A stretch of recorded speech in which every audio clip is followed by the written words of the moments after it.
ಅವ್ರಿಗೆ ಪಕ್ಷದ ವತಿಯಿಂದ ನಮ್ಮೆಲ್ಲರ ವತಿಯಿಂದ ಸ್ವಾಗತ ಬಯಸ್ತಾ ಇದ್ದೀವಿ.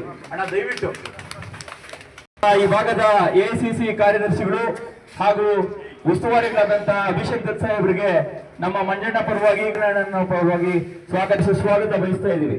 ಜೋರಾಗಿ ಚಪ್ಪಾಳೆ ಹೊಡೀರಿ.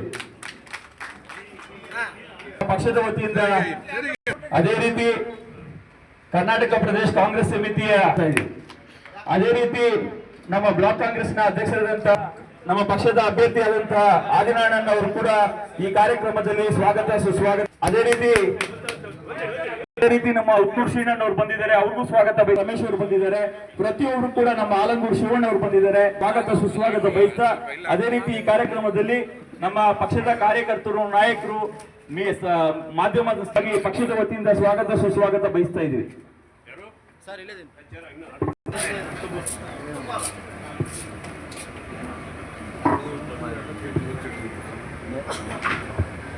ಈ ಒಂದು ಕಾರ್ಯಕ್ರಮವನ್ನು ಉದ್ದೇಶಿಸಿ ನಮ್ಮ ಕರ್ನಾಟಕ ಪ್ರದೇಶ ಕಾಂಗ್ರೆಸ್ ಸಮಿತಿಯ ಸದಸ್ಯರಾದಂತಹ ಹಿರಿಯರಾದಂತಹ ರಾಮಲಿಂಗಾರೆಡ್ಡಿ ಅವರು ಮಾತಾಡಬೇಕಂತ ಕೇಳ್ಕೊಂತ ಇದ್ದೀವಿ.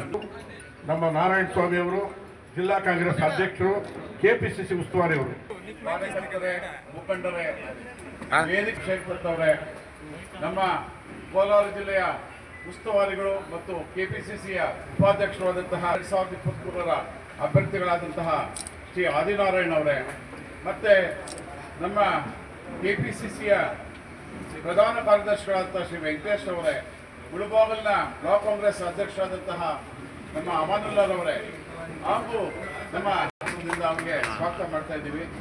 ಹಾಗೆಯೇ ನೂತನವಾಗಿ ಪ್ರಚಾರ ಸಮಿತಿಯ ಅಧ್ಯಕ್ಷರಾದ ಕೋಲಾರ ಜಿಲ್ಲೆಗೆ ಸಂಬಂಧಪಟ್ಟಂಗೆ ಮುಳಬಾಗಿಲು ವಿಧಾನಸಭಾ ಕ್ಷೇತ್ರಕ್ಕೆ ಎಲ್ಲ ಮುಖಂಡರು ಬಂದಿದ್ದಾರೆ, ಬೆಂಗಳೂರು ಮತ್ತು ದೆಹಲಿಯಿಂದ ಬಂದಿದ್ದಾರೆ. ವಿಶೇಷ ಏನಂತಂದ್ರೆ ನಮಗೆ ಮುಂಬರುವ ಚುನಾವಣೆಗಳ ಹಿತದೃಷ್ಟಿಯಿಂದ, ಪಕ್ಷದ ಸಂಘಟನೆ ಹಿತದೃಷ್ಟಿಯಿಂದ ಎಲ್ಲರೂ ಸಹ ಇಲ್ಲೆಲ್ಲ ನಾವು ಸೇರಿದ್ದೀವಿ. ನಾವು ಹಾಗೆಯೇ ನಮ್ಮ ಆದಿನಾರಾಯಣ್ ಅವರ ನೇತೃತ್ವದಲ್ಲಿ ಮತ್ತು ಇಲ್ಲಿನ ಬ್ಲಾಕ್ ಕಾಂಗ್ರೆಸ್ ಪಕ್ಷದ ನೇತೃತ್ವದಲ್ಲಿ ಈ ಸಭೆಯನ್ನ ಆಯೋಜಿಸಲಾಗಿದೆ. ಮುಂಬರುವ ನಮ್ಮ ಏನು ಎಲೆಕ್ಷನ್ಸ್ ಬರ್ತಾ ಇದೆ, ಪದವೀಧರ ಕ್ಷೇತ್ರದ ಎಲೆಕ್ಷನ್ಸ್ ಬರ್ತಾ ಇದೆ, ಅದಕ್ಕೆ ನಾವು ಸರ್ವ ತಯಾರಿ ನಡೆಸಬೇಕಾಗಿದೆ. ಅದಕ್ಕೆ ಒಂದು ಪೂರ್ವ ತಯಾರಿಯ ಸಭೆ ಅಂತ ನಾವು ಇದು ಭಾವಿಸಬಹುದು. ಜೊತೆಗೆ ಸಂಘಟನೆಯ ದೃಷ್ಟಿಯಿಂದ ನಾವು ಇದನ್ನ ಒಂದು ಹೆಚ್ಚಿನ ಮಟ್ಟಿಗೆ ನಮ್ಮ ಕಾಂಗ್ರೆಸ್ ಬೆಳವಣಿಗೆ ಆಗಬೇಕು. ರಾಜ್ಯದಲ್ಲಿ ನಮಗೆ ಜನಪ್ರಿಯ ಸರ್ಕಾರ ಇದೆ, ಗ್ಯಾರಂಟಿಗಳು ಕೊಟ್ಟು ಜನಗಳೆಲ್ಲ ಸುಖವಾಗಿ ನೆಮ್ಮದಿಯಾಗಿ ಇರ್ತಕ್ಕಂಥ ಒಂದು ಗಟ್ಟಿ ಸರ್ಕಾರ ಮಾನ್ಯ ಮುಖ್ಯಮಂತ್ರಿಗಳಂತ ಸಿದ್ದರಾಮಯ್ಯನವರು, ಉಪಮುಖ್ಯಮಂತ್ರಿಗಳಂತ ಡಿ ಕೆ ಶಿವಕುಮಾರ್ ಅವರು ಹಾಗೂ ಎಲ್ಲ ನಮ್ಮ ಕೋಲಾರ ಎಲ್ಲ ಶಾಸಕರ ನೇತೃತ್ವದಲ್ಲಿ ತುಂಬಾ ಅಚ್ಚುಕಟ್ಟಾಗಿ ರಾಜ್ಯದ ಆಡಳಿತ ಚುಕ್ಕಾಣಿ ಹಿಡಿದಿರುವಂತದ್ದು ಎಲ್ಲರಿಗೂ ನಮಗೆಲ್ಲ ಮನಗಂಡಿದ್ದೀವಿ. ಇದು ತುಂಬಾ ಚೆನ್ನಾಗಿ ನಡ್ಕೊಂಡು ಹೋಗ್ತಾ ಇದೆ. ಇಡೀ ದೇಶದಲ್ಲೇ ಕರ್ನಾಟಕ ರಾಜ್ಯದಂತ ನಾವು ಏನು ಮಾದರಿಯಾಗಿ ನಾವು ಗ್ಯಾರಂಟಿ ಕೊಟ್ಟಿದ್ವಿ, ಇದ್ರ ಬಗ್ಗೆ ಇಡೀ ದೇಶ ಈ ಕಡೆ ನೋಡ್ತಾ ಇದೆ.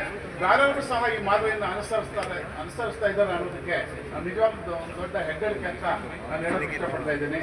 ಹಾಗೆಯೇ ಎಲ್ಲರೂ ಸಹ ಮುಂಬರುವ ಏನು ಪದವೀಧರ ಕ್ಷೇತ್ರದ ಎಲೆಕ್ಷನ್ಸ್ ಇದೆ, ಅದಕ್ಕೆ ನಾವು ಯಾವ ರೀತಿ ಕಾರ್ಯೋನ್ಮುಖರಾಗಬೇಕು, ನಾವು ಎಲ್ಲೆಲ್ಲಿ ಮತದಾರನ ಆಕರ್ಷಣೆ ಮಾಡಬೇಕು ಅನ್ನೋ ನಿಟ್ಟಿನಲ್ಲಿ ಎಲ್ಲ ವೇದಿಕೆ ಮೇಲೆ ಇರ್ತಕ್ಕಂತಹ ಎಲ್ಲ ನಮ್ಮ ಗೌತಮ್ ಅವರು ಬಂದಿದ್ದಾರೆ, ಎಲ್ಲರೂ ಸಹ ನಮಗೆ ತಿಳುವಳಿಕೆ ನೀಡ್ತಾರೆ ಅನ್ನೋ ಮಾತು ಹೇಳ್ತಾ, ಈಗ ನೆಕ್ಸ್ಟ್ ಮುಂದೆ ನಮ್ಮ ರಾಜ್ಯ ಉಪಾಧ್ಯಕ್ಷರು, ಕೆಪಿಸಿಸಿ ಉಪಾಧ್ಯಕ್ಷರು ಆದಂತಹ ನಮ್ಮ ನಾರಾಯಣ ಸ್ವಾಮಿ ಅವರು ನಮಗೆ ಕೋಲಾರ ಜಿಲ್ಲೆಯ ಇನ್ಚಾರ್ಜ್ ಇದ್ದಾರೆ.